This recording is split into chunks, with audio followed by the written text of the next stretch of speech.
If you're a musician who has ever struggled with writer's block, I'm about to show you how you can defeat writer's block by using gear. In this video, I'm going to give you 5 pro tips for using gear to find inspiration at any time. One way to think about writer's block is that it's what happens when you don't have any ideas. So the next time you feel that way, pro tip number 1 is to try something stupid. Just come up with a stupid idea, and now you have an idea. The problem has been solved. The real trick here is to just let it be stupid and then try to listen to it anyway and see what happens if you let it be stupid, but you keep working on it. I think the advanced part of this is that if you just decide it's stupid and that's okay, you don't get sucked into what I call masterpiece-itis, where you're trying to make it important and it has to be perfect. If you just let that go right at the beginning and then you just listen to it, sometimes you'll start to find things you want to do to it, even though it's stupid. And once you reach the phase where now there's things I want to try with this, I think that actually is the same as having inspiration.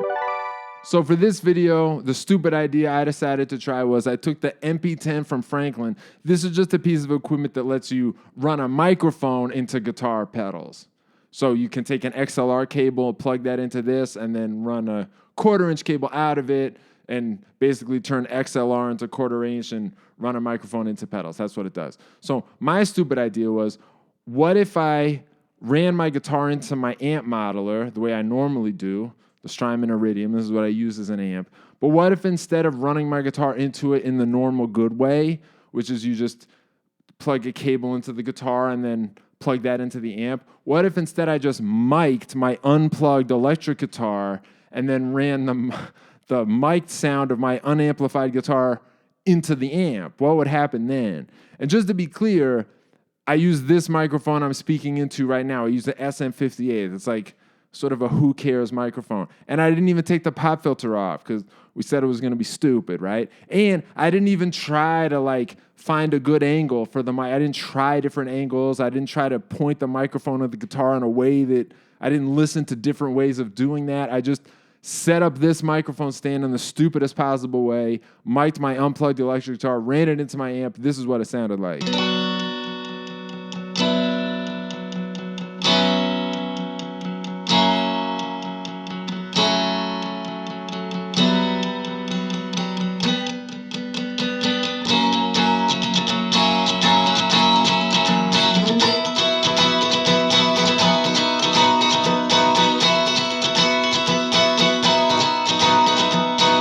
Now, I actually think that sounds good. I think it sounds like what I want an acoustic guitar to sound like when it's recorded. You might not think it really sounds like an acoustic guitar. I've never owned an acoustic guitar in my life. The point is that this is what I think I want an acoustic guitar to sound like on records, and I didn't know that the way to do that for me is to just mic my guitar and run it into an amp.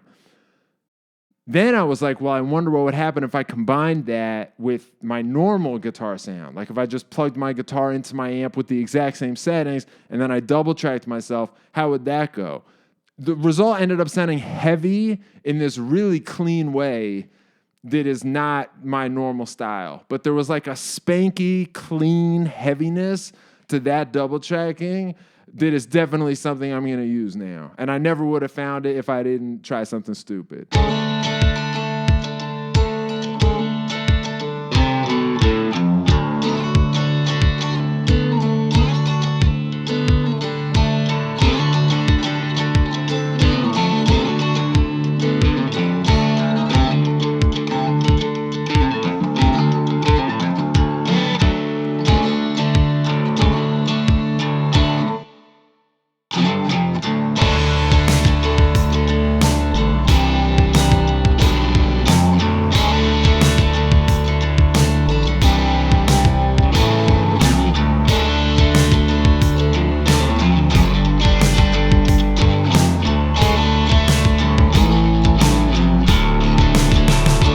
By the way, I feel like anyone who's watching this video and taking it seriously will understand that you shouldn't really need to buy new gear to do any of this.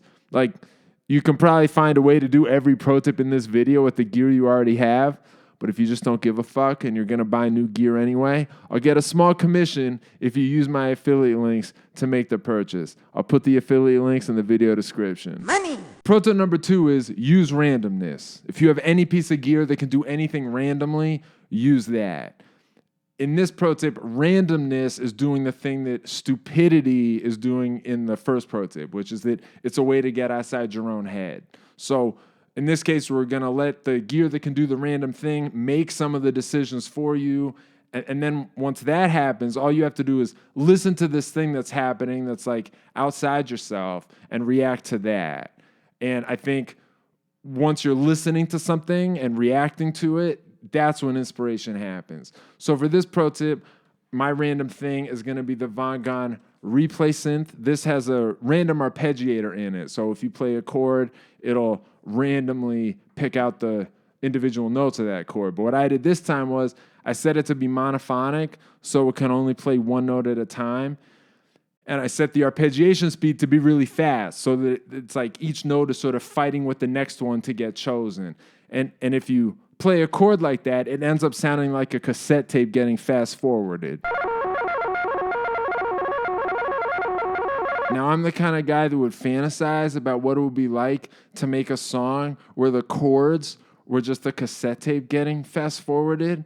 And what if you could hit different chord changes by variably fast forwarding the cassette tape at different speeds? That's just like an insane dream I would have. But it turns out you can make that dream come true with the Vongon Replay Synth. There's a preset I made that does it. If you want, you can download the preset. I'll put a link in the video description. But in the meantime, this is what the song sounds like.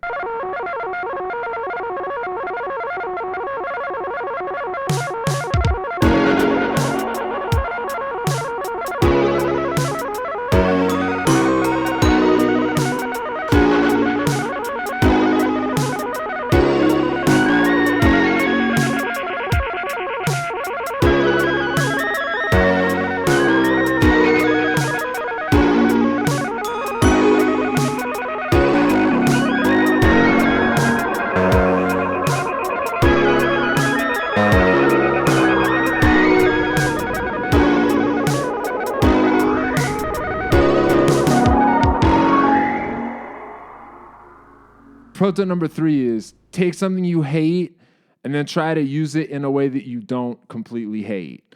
The owner of my gym always says, we delete most of what we experience. So the next time you feel like you don't have any ideas, one place to look for ideas is in all the stuff you've been deleting. What do we tend to delete? Well, we probably delete a bunch of ideas right away because we just decide, well, that's the kind of thing I hate. But if you look there might be something.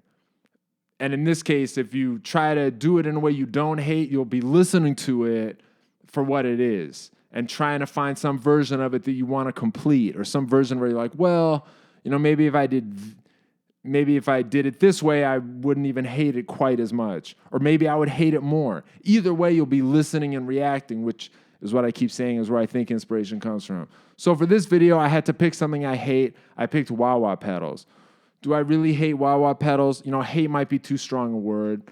Sometimes I feel like they're a little cliche. Sometimes I feel like if you play with a wah-wah pedal and you don't really have ideas, you can get away with it because now you're just playing lines that have wah on them, and that counts as the idea. But everything I'm saying right now is like me doing the thing that I'm saying not to do. It's like producing reasons not to try something. So anyway, I decided to try wah-wah. I don't even have a wah-wah pedal, so I cheated, and instead I used the Fairfield Circuitry Long Life. This is like a EQ filter pedal, but if you run an expression pedal into it, you can control the frequency, and if you put the Q high enough, that'll end up reproducing a movable peak filter, which is what a wah-wah pedal is. But I didn't even do that. I didn't even use an expression pedal with it. I cheated again. I think cheating is okay for this stuff because the point is just to try something and see what happens, and if you have to cheat to do it, that's okay. Anyway, the point is I didn't use an expression pedal, so with this, it's kind of like setting the wah-wah pedal and then leaving it there, the cocked wah sound, which I didn't invent, but I decided to try it, and the result is a kind of artificial sound where all your frequencies have been clustered in this one place. It's a little weird. But when I heard that, I was like, oh, well, you know what might be cool is if I double-tracked myself, but the second performance had the wah cocked in a different place, which in my case just means I turned the frequency knob somewhere else and left it there. And the result was pretty cool. That ended up being something I wanted to use.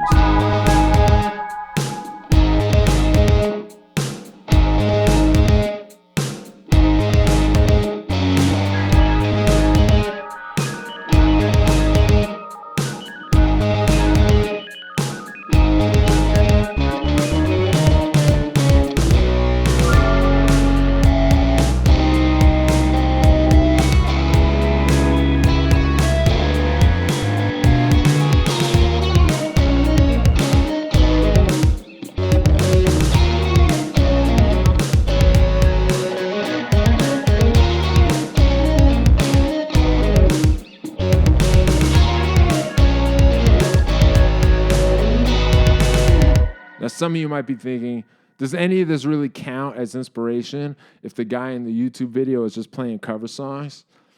And it's true.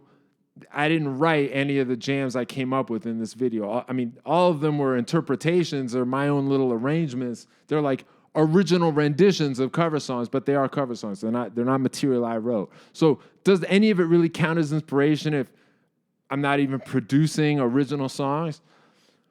Well, I think when it comes to writer's block, you got to take the ugly win. And if you can come up with a sound you like that you're excited to use, that counts, even if you don't end up producing an original song in the same day. In fact, I think just stockpiling a bunch of sounds you're excited to use that you're saving up for some other time when you get an even bigger dose of inspiration, you really do write your own song. If that's what you accomplish every time you have writer's block, I think you're going to be just fine. So for pro tip number 4, my advice is try to copy a sound. For this video, I decided I wanted to try to copy the clap sound from the Lynn drum machine. That was a drum machine Prince used a lot, like Purple Rain era. It had a clap sound that I've always liked. I decided to try to copy that clap sound. So I clapped into a microphone. I ran the microphone into the Franklin Audio MP10, and then I ran that into the Mood 2 from Chase Bliss Audio. I picked the Mood because in my mind, I have no idea if this is accurate or not. But in my mind, I figured that Lynn drum machine sound probably had some like aliasing and bit crushing on it to like smash the sample down. And it probably wasn't just one person clapping. It was like a lot of claps. So what's a pedal that'll do some aliasing and bit crushing and echoes? That's the Mood. So I clapped into it and it sounded like this.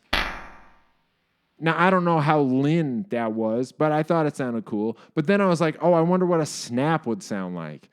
Now, the moment in this where you abandon the original idea and then try to do the new thing, that's when this starts going well. When you abandon the original idea and then just start reacting to whatever is in front of you because that's interesting, that's what inspiration is. So I snapped, and that sounded like this. Now, I like that a lot. I thought it was sort of spooky and kind of hissy and like vibed out.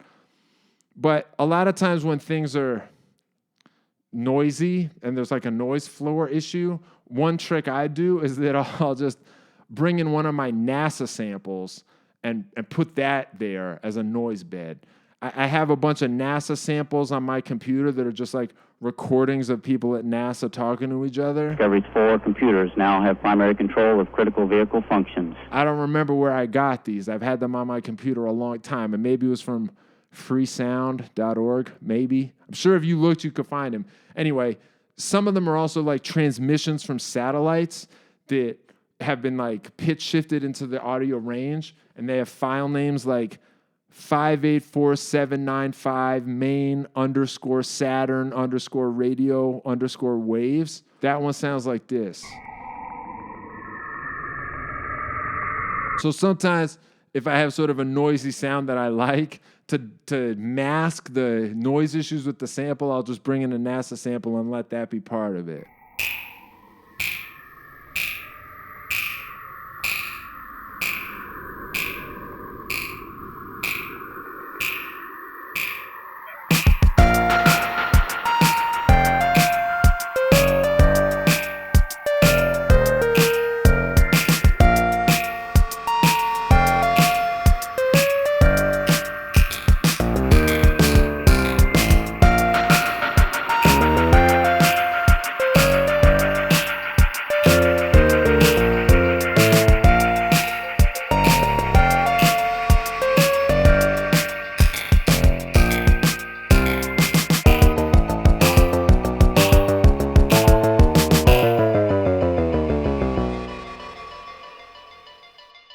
pro tip number 5, abandon pitch.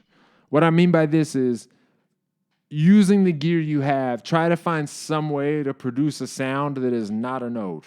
Like, what I mean by abandoning pitch is like if you hold a tuner up to it, the tuner should have no idea what you're doing. The reason I think this is cool is that as musicians, we spend all our time dealing with notes. So if you ever force yourself to deal with something that is a non-note, you sort of have to listen to it in a new way. And as soon as you're listening to something in a new way, I think that's where inspiration comes in. So for this example, I'm using the Paragraphs 2 from Vongon. This can produce a really cool gong-like texture. It sounds like this. Now, you might be thinking, well, how could you ever use that? It's actually not that hard. All you really need to do is combine a sound like that with a nice little melody and then a very basic bass line to indicate what the chord changes really are.